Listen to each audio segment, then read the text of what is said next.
Hey guys, it's Emily Rand with Yahoo Esports, and today I am back with my compatriot Kelsey, and we're going to talk about the Chinese finals, so the LPL finals coming up. Kelsey, how are you doing? I'm doing pretty well. I'm excited to finally talk about LPL on one of these, mostly because the LPL schedule has calmed down enough that we can actually fit a prediction window into one of these episodes. Yeah. For those of you who don't know, the Chinese playoff schedule is usually very brutal. This year it is also running a little late because they took an extra week off for IEM, right? Was that it? Yes. They always take 2 weeks off for the Chinese New Year, but this year they also took a week off for IM, which they normally never do, and then EDG didn't even go, so it was pretty interesting. Nice. All right. So for once, we're not talking about EDG. I know there have been other finals that they haven't made, but as a general rule, I feel like they're usually China's representative at a lot of these international tournaments. So a lot of people tuning in right now may be slightly less familiar with these teams, although RNG did go to MSI last year. So we have Worlds. Yes, and Worlds. Where they were in TSM's group, so people, NA fans should know about Royal. NA fans should cry about Royal, is what we're trying to say. So it's Royal Never Give Up, and Team WE finally did it. They made it to an LPL final for the first time. First time. WE, the most iconic Chinese organization in League of Legends history, has never actually been to an LPL final until this year, so that's pretty exciting. Yeah, I remember when they won, people were tweeting about it, and I was like, is that right? And then, yeah, it's hard to believe that they actually haven't made a final. So, is this series going to be close, Kelsey? I think it will be close. I think this is like one of the few series that we've talked about on the show that it's like, yeah, I feel like this is genuinely really, really hard to predict. Okay. I don't know if this is just my weird bias where I tend to favor the more consistent team. I think it's going to be, I definitely don't think it's going to be a sweep, but I have it at a 3-1 for RNG. So I guess why do you think it's going to be, I think you think it's going to be a little bit closer than I do. Yeah, I know what you're saying by the consistent team, and normally I would agree with that, but Royal also had a really shaky end of the split. They lost to OMG, they lost to IMA, so it's not as clear-cut as the more consistent team, I believe. I think that WE stylistically should beat RNG every time if they get like an ideal draft for themselves. The problem is that they don't even seem to be aware of how they play and their own win conditions, which is really troubling because I actually feel like the way that they play the jungle and the way that they play with their jungle and their lanes is like the ideal way to play the game.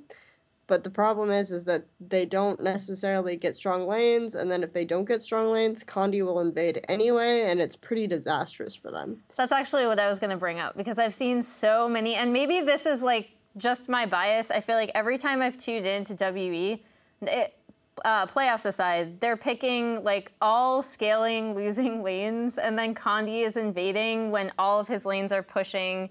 There's like a really famous, or not famous, but there was I think it was against EDG, where you actually even tweeted out the map where Condi, like all of the lanes are on Condi's side and he's still invading the jungle. And that's been something that I think it's weird for me. Like, that's why it's so hard for me to predict WE, I guess, because I feel like they sometimes in draft pick really weirdly for what they want to do. Like, I feel like they're like, oh, we need to have these scaling team fights. And their team fighting was something that a lot of people pointed out was really improved throughout playoffs. Like, I thought their team fighting was really strong. But then when they try to do these early jungle invades or early rotations, it's just not good because all their lanes are pushing back against them. I think WE's team fighting has always been kind of a highlight point for them, which is part of why they're willing to opt into these really scaling kind of picks and scaling compositions. The problem is that the way they've been playing this split is much more focused on how much freedom can we give Condi? Because when we give Condi freedom, he actually makes really intelligent pathing decisions.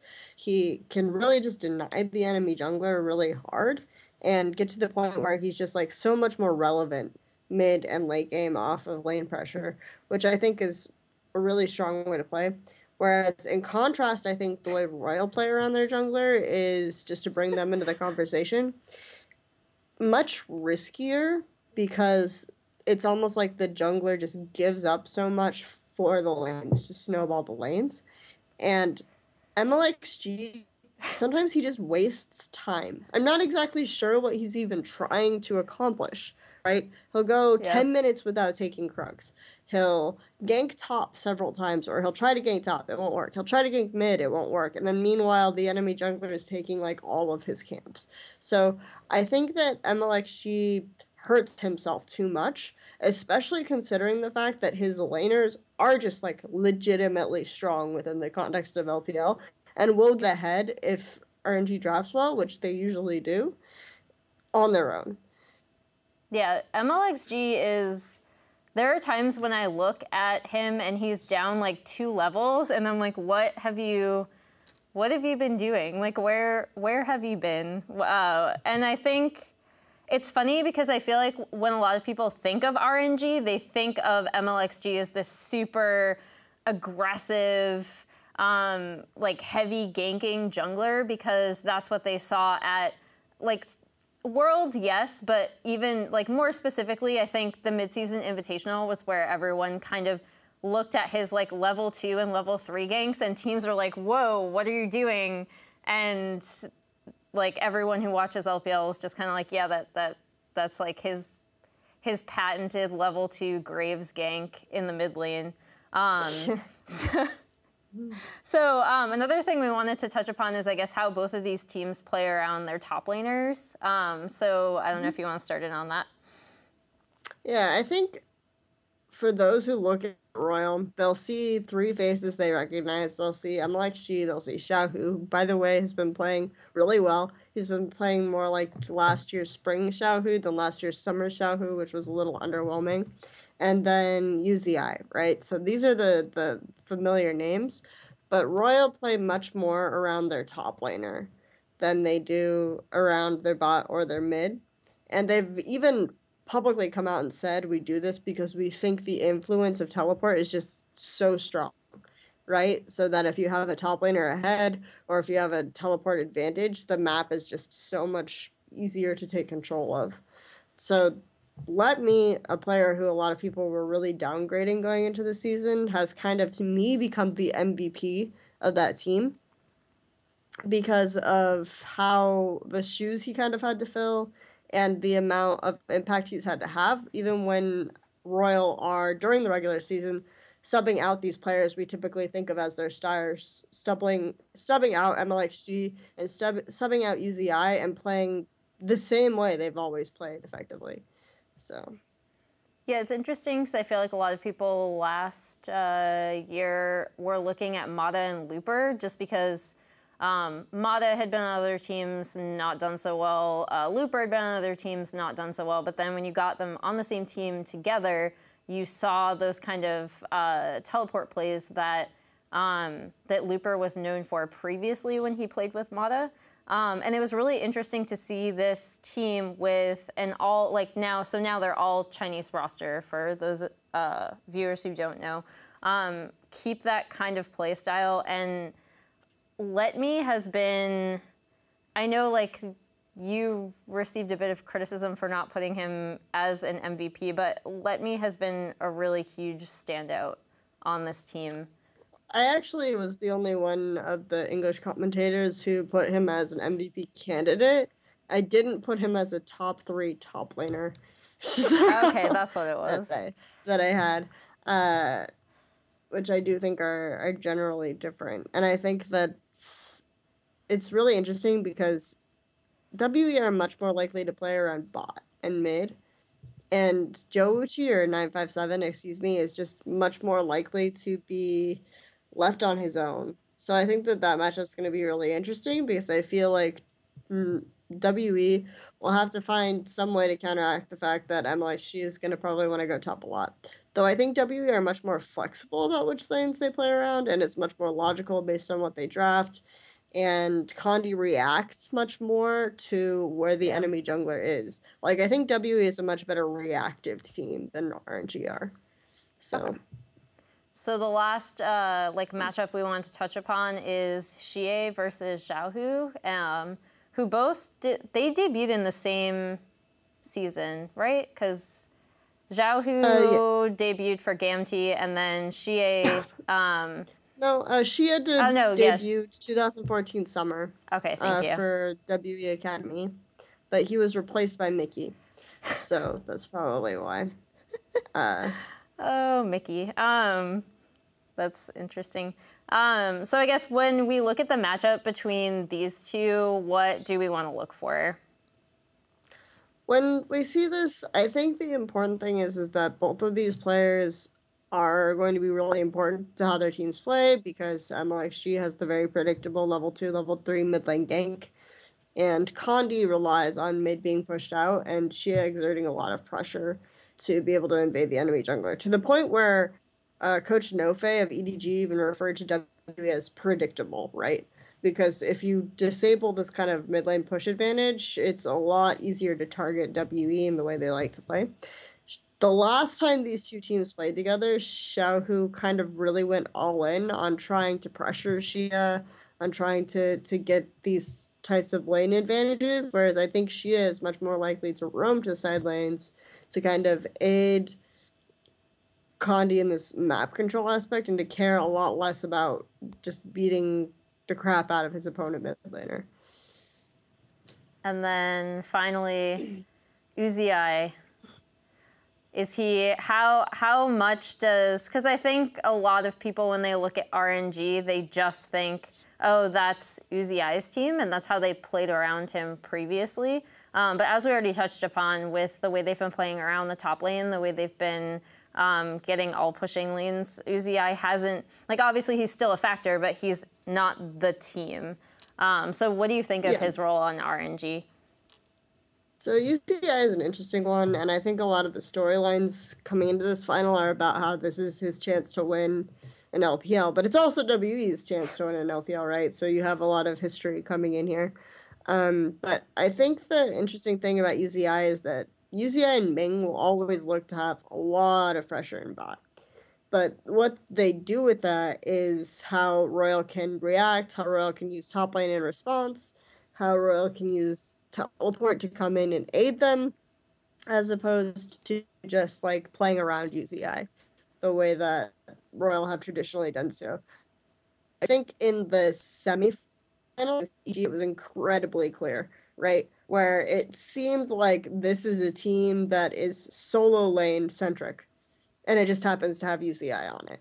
So it's a really interesting transition, and I think it's kind of exciting because he provides kind of a backup stability, especially with the Blade of the Rune King coming in. If he gets the item power spike, he can still carry games, but he's not the focal point that he's been on his past teams. Yeah, this is the first time I've really seen Uzi be, I don't want to say, oh, he's not a team player, because I feel like that's glossing over a lot of things, but this is the first time I've really seen him on a team where the team itself isn't funneling all of their resources to him by default. Just because, a lot of his previous teams, even when he was paired up with Mata last year, they were giving him, as soon as he was on that team, instead of Whoosh, they were giving him all of the resources.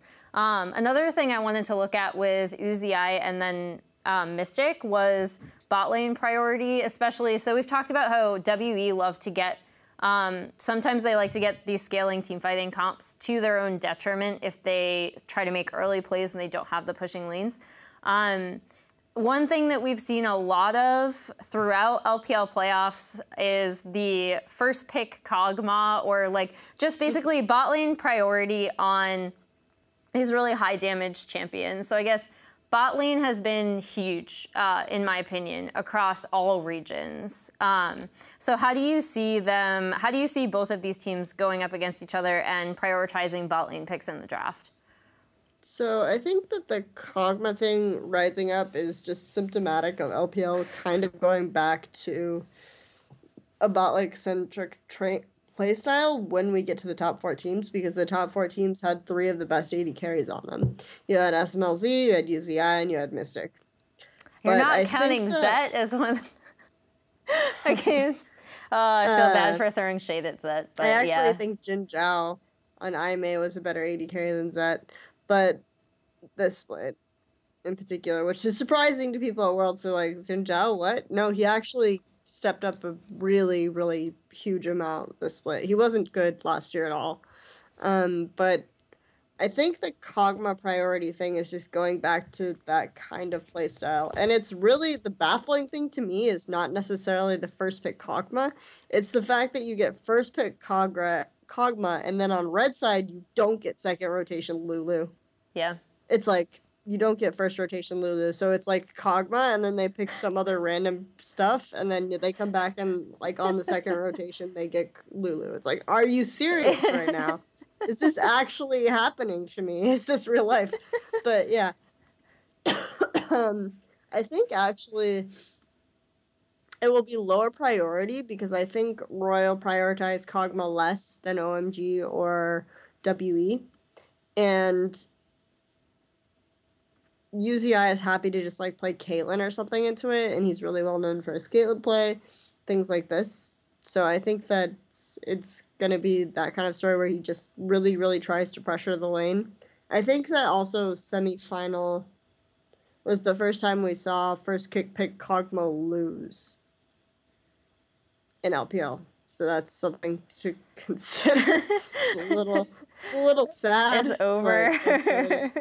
I think that Royal are just happy to play like Caitlyn or something that really pressures lane. They'll probably pick like Leona into it, to be honest. Yeah, because Royal will pick Leona, and that's something that is a bit peculiar to that team, where they'll just dive at your Kog'Maw until it's irrelevant.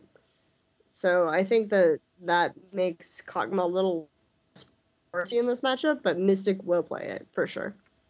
Yeah. Just looking back at the drafts, it's WE prioritizes it a lot more than Royal. So lastly, which of these teams, like if you are wanting the LPL to do really well at the midseason invitational, which of these teams do you want to see win? I think that WE, like I said, played the best in the ideal sense of how the game should be played, but they're imperfect at it, and I'd rather see Royal go. I think Royal would do better internationally because they're surprising. They know what their team wants to do. Like, they're really good at adapting compositionally, which is just shocking to me out of an all-Chinese team, is that they will play around top, they'll play around mid, they'll play around bot, depending on, like, drafts they get. They understand poke comps, so that wasn't necessarily showcased as well in the semifinal. Coach Hart at least said that it was something that they had been practicing a lot in scrims, so they at least had a concept of how to play this. I think that was much more on MLXG not being able to play something like Nidalee that's supposed to counter jungler and outwit like the enemy jungler and outpath the enemy jungler. I think that was more the problem with than the fact that it was a poke comp. So yeah, he got outplayed by Fire Lolly in that game. Yeah, I mean, we won't talk about Fire Lolly here, but I am generally impressed with how much Fire Lolly seems to be studying the pathing of opponent junglers. So that's good. So I mean, I guess I already said my pick is 3-1 RNG. I really want to see this team of RNG go to. Here's where all the W fans get really mad at me, but I really want to see this RNG go to MSI and represent China. Just the all-Chinese roster. This team, I think, has, I don't know, I still see WE as a fairly inconsistent team, and I just think RNG has with the players they have a really good understanding of when to flex resources to cover that. And I think it's a good, like just in general, I think it's a really good meta for them to succeed. Just because they do have such strong lanes across the board. And so even though MLXG, I see him actually as kind of a weak point on this team, I think that the general meta is a little bit better for RNG to succeed internationally. So Kelsey, what's your prediction, like final prediction for the series? I do think I'm going to go Royal on this one, just because I do think that they understand themselves a little bit better than WE. I think that in a complete world where both teams are playing, you know, ideally and understanding themselves well, and the drafts are really close and everything else, WE win. But I think that just in terms of reliability, Royal are more likely to do so, which is why this match is like really hard for me, because it's like, yes, stylistically W should win, but in terms of form, Royal should. All right, guys, thanks for joining us. If you want to check out any of our content, other video content where we predicted the finals and were mostly wrong about some of them, or throughout playoffs, which means that, you know, since we both picked RNG, WE fans, welcome to your first LPL trophy. You can check out all of our other content at Yahoo Esports, and thank you for joining us again.